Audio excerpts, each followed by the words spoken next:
মেষ রাশির জাতকদের এই দুই জিনিস একদম পছন্দ নেই। বন্ধুরা, যদি আপনারা কোনো মেষ রাশির জাতকদের জানেন তো এই দুই কথা তাদের সামনে একদম বলবেন না, কারণ তাদের অনেক বেশি ক্রোধ এসে যাবে। সর্বপ্রথম তো এই মেষ রাশির জাতকরা, এদের অনেক দেরি পর্যন্ত কাহারও অপেক্ষা করা একদম পছন্দ হয় না। কোনো জিনিসের ওয়েট করাও এরা ইরিটেট হয়ে যায়, মানে অনেক তাড়াতাড়ি ক্রোধিত হয়ে যায়। তাই এদের কখনো ইরিটেট করবেন না। এদের বিনা কোনো ডিলে করে সব কিছু শীঘ্র চাই।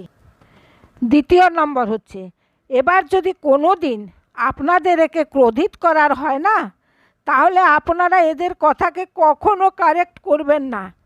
কারণ যখনই আপনারা এদের কথাকে কারেক্ট করার চেষ্টা করেন না, এ আপনাদের প্রতি নারাজ হয়ে যাবে।